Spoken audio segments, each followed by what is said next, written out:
to this edition of News Today, a series in which we discuss and briefly analyze the important news of the day. Let's have a look at today's main headlines. Russia revokes ratification of Comprehensive Nuclear Test Ban Treaty. After Punjab and Tamil Nadu, Kerala moves to Supreme Court against Governor.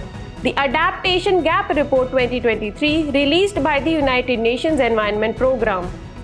Financial Action Task Force releases a report on crowdfunding for terrorism financing.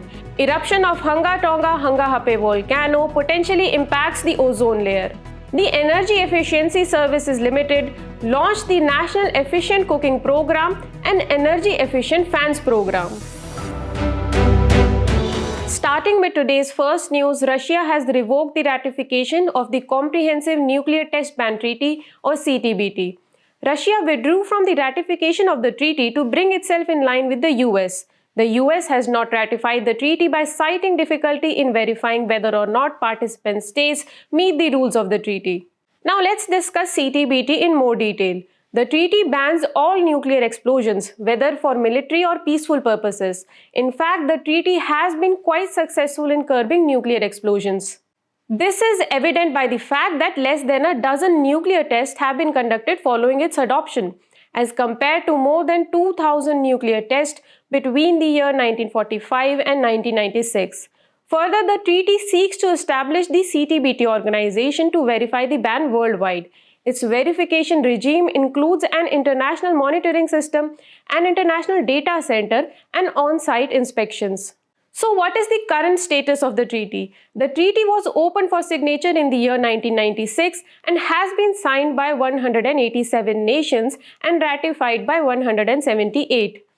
However, it has not formally entered into force as it requires ratification by 44 specific nations, and 8 of these nations have not yet ratified the treaty. The 8 nations here are the US, India, China, Pakistan, North Korea, Israel, Iran, and Egypt. So what are the reasons behind India not ratifying the treaty? India has neither signed nor ratified because it considers the treaty discriminatory. India calls for universal and complete nuclear disarmament in a time-bound manner. On the global stage, in addition to the CTBT, there are various other treaties for nuclear weapons control, like the Treaty on the Prohibition of Nuclear Weapons of 2017. It includes a comprehensive set of prohibitions on participating in any nuclear weapon activities. Next is the Treaty on Non-Proliferation of Nuclear Weapons of 1968.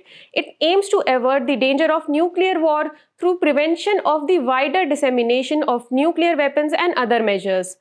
Then there is the Partial Test Ban Treaty of 1963. It bans nuclear weapon tests in the atmosphere, in outer space, and underwater. While India has signed and ratified the Partial Test Ban Treaty, it is not a signatory to the Treaty on Prohibition of Nuclear Weapons and the Treaty on the Non-Proliferation of Nuclear Weapons. Moving to the next news. After Punjab and Tamil Nadu, now Kerala has moved the Supreme Court against the governor. The state government has claimed inaction on the part of the governor to 8 bills passed by the assembly, many of which involved immense public interest. Similar concerns have also been raised by other states which moved the Supreme Court in the past. The governor's assent is a prerequisite for any bill to become law, as governor is the head of the state and also part of the state legislature. According to Article 200 of the Indian Constitution, when a bill is passed by a state's legislative assembly or both houses of its legislature, in the case of a legislative council, it is presented to the governor. Now the governor can either give assent, withhold assent, or reserve it for consideration of the president. He can also return the bill for reconsideration along with suggestions for amendments if the bill is not a money bill. If the bill is passed again by houses, with or without amendment, the governor is bound to give assent. However, there is no set time frame within which the governors must take a decision, and this leads to inordinate delay. Lastly, let's go through a few judgments and recommendations related to the issue. In Shamsher Singh versus State of Punjab 1974, the Supreme Court conveyed that the governor is bound to act on the aid and advice of the Council of Ministers of the state. MM Punche Commission highlighted that the governor does not exercise any discretion of his own and is bound to act by the advice of the state. In our next news, the Adaptation Gap Report 2023 was released by United Nations Environment Programme. The United Nations Environment Programme, headquartered in Nairobi, Kenya, is the leading environmental authority in the United Nations system. It was founded in 1972 following the UN Conference on the Human Environment. It aims to find solutions to the triple planetary crisis, that is, climate change, nature and biodiversity loss, and pollution and waste. It has 193 members, including India. Coming back to the news, let's first understand what exactly is adaptation and adaptation gap. Adaptation is a process of reducing countries' and communities' vulnerability to climate change by increasing their impact absorption ability. Adaptation gap is the difference between implemented adaptation and societally set goals. It is determined by the preferences related to climate change impacts and reflecting resource limitations and competing priorities. So, what were the key highlights of the latest Adaptation Gap Report? It stated that the adaptation finance needs are 10 to 18 times higher than the current public flows. The report observed that the adaptation finance gap is expanding and now stands at an estimated 194 to 366 billion US dollars annually. The report highlighted that the action plan on loss and damage has overlooked non-economic losses like cultural heritage and indigenous knowledge. Also, it was found that only 2% of gender-tagged international adaptation finance is gender responsive. To overcome these concerns, the report has made several recommendations. It has suggested that developed countries should double their climate finance for adaptation from 2019 levels by 2025. Budget tagging and tracking needs to be increased and improved for integrating adaptation into budget planning. Further, there is a need to mobilize private investments using methods like resilience bonds and insurance. The report also recommends leveraging remittances, which often contribute significantly to gross domestic product. Small and medium enterprises can be financed to stimulate them to offer adaptation-relevant products and services. The report further recommends the implementation of Article 2.1c of the Paris Climate Agreement, making finance flows consistent with the pathway towards low carbon and climate-resilient development. Moving to the next news, the Financial Action Task Force or FATF has released a report on crowdfunding for terror financing or TF. As per the report, terrorist organizations are resorting to crowdfunding to support their operations. Before going through the highlights of the report, let's try to know what is crowdfunding. In crowdfunding, the crowd funds the idea or project through an online platform, that is the internet or social media. Normally, it is a legitimate way of soliciting and obtaining funding. It can be used for a variety of purposes, including disaster relief, supporting community causes and organizations, and political campaigns. Now coming back to the report. The report has also shed light on different methods used by terrorists in crowdfunding. Number 1, through humanitarian, charitable, and non-profit causes which serve as effective covers for financial solicitation and can be abused for terror financing. Number 2, through dedicated crowdfunding platforms. The volume and variety of activity on crowdfunding platforms make it difficult to detect illicit activity. Number 3, through social media platforms and messaging apps. These platforms allow extremists to amplify their messages, reinforcing extremist beliefs and leading users to specific fundraising causes. Number 4, interaction of crowdfunding with virtual assets. Virtual assets such as Bitcoin, privacy coins, etc. can also be used to conceal origin and destination of funds linked to terror financing. There are several challenges in crowdfunding ecosystem in deterring terror financing, like proving that fund is used for terror financing or use of anonymous techniques. Lastly, the complexity of crowdfunding networks. The report has also made some recommendations, like including crowdfunding in national risk assessments, making crowdfunding platforms accountable, fully implement the FATF standards relevant to virtual assets and non-profit organizations. Now coming to Financial Action Task Force or FATF. It was established in 1989 to counter global money laundering and serve as a terror financing watchdog. India is a member of FATF. Countries which repeatedly fail to adhere to FATF standards can be placed on its grey list or blacklist. Moving on, the eruption of Hanga Tonga Hanga Hape volcano may potentially impact the ozone layer. Hanga Tonga Hanga Hape is a submarine volcano in the Tongan archipelago located in the southern Pacific Ocean that erupted in January 2022. Before moving on, let's first go more into detail about the ozone hole. Ozone hole refers to regions in the stratosphere over Antarctica where the ozone layer significantly depletes during the southern hemisphere spring. It denotes areas where ozone levels drop below 220 Dobson units. The average thickness of the ozone layer over Earth is about 300 Dobson units. Ozone depletion happens due to the chemical action of pollutants known as ozone depleting substances. Major substances that deplete ozone include chlorine, bromine, chlorofluorocarbons, carbon tetrachloride, and halons. Several international conventions have been established to protect the ozone layer. The Vienna Convention on Protection of Ozone Layer was adopted in the year 1985.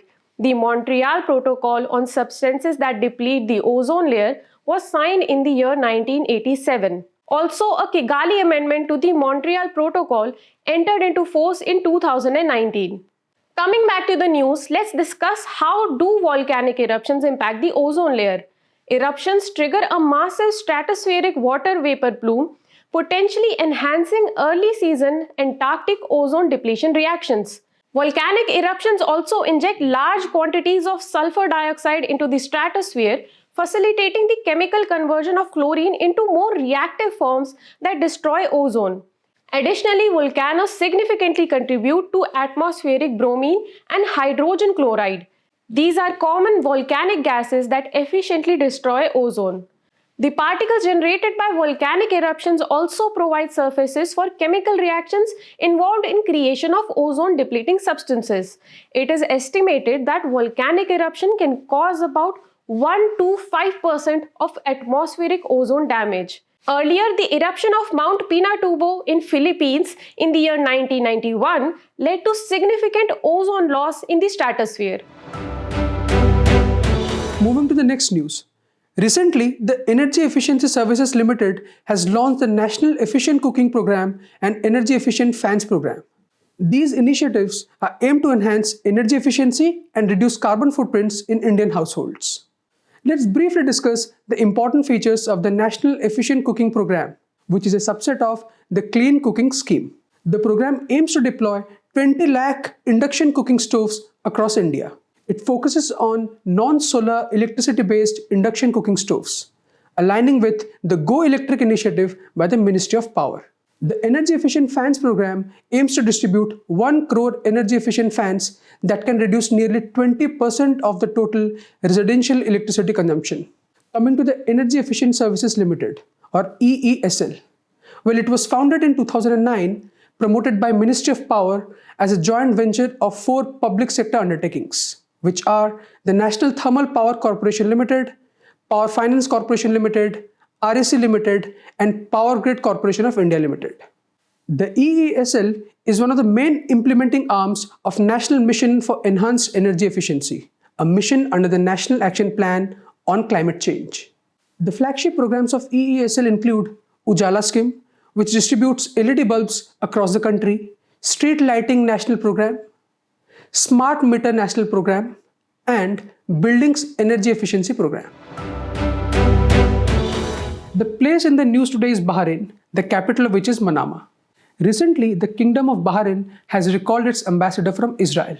Let's briefly discuss the political boundaries and geography of Bahrain. Bahrain is an archipelago consisting of Bahrain Island and some 30 smaller islands on the southwestern coast of the Persian Gulf. Its name is derived from the Arabic term Al-Bahrain, meaning two seas. It shares maritime borders with Iran, Qatar, and Saudi Arabia. The King Fahd Causeway links Bahrain to Saudi Arabia. Its highest point is Al Dukhan Hill. As we conclude today's main news, let's go through some quick updates. The Election Commission of India has signed an MOU with the Ministry of Education to introduce electoral literacy into the curriculum for classes 6 to 12 in all schools. This is in line with Commission's flagship program, SWEEP. The Food and Agriculture Organization of the UN and the World Food Programme launched the Hunger Hotspots report. Hunger hotspots have populations that are experiencing or are expected to experience critical levels of acute food insecurity. The Legal Identity and Rights-Based Return Management Conference was organized by the International Organization for Migration in Copenhagen, Denmark. It was organized within the framework of the organization's global program enhancing readmission and legal identity capacities launched in 2022. The United Nations Office for the Coordination of Humanitarian Affairs has warned about the rise in intimidation and settler violence in the West Bank. The office is part of the United Nations Secretariat responsible for bringing together humanitarian actors to ensure a coherent response to emergencies. Zika virus was detected in mosquito samples near Bengaluru in Karnataka. The virus is transmitted primarily by Aedes mosquitoes which bite mostly during the day. No vaccine is yet available for its prevention. Apple has joined the Computer Emergency Response Team or CERT-IN probe over iPhone snooping alert. CERT-IN, lying under the Ministry of Electronics and Information Technology, is the national nodal agency for responding to computer security incidents. Scientists have discovered a large reservoir of white hydrogen in France. White hydrogen, also referred to as natural gold or geologic hydrogen, is naturally generated within the Earth's crust through water-rock reactions. Study finds that 85% of youngsters in Australia, China, India and UK see e-cigarette advertisements. E-cigarettes are currently banned in India under the Prohibition of Electronic Cigarettes Act of 2019. Before we go, it's time to put your knowledge to the test in today's segment of Test Your Learning.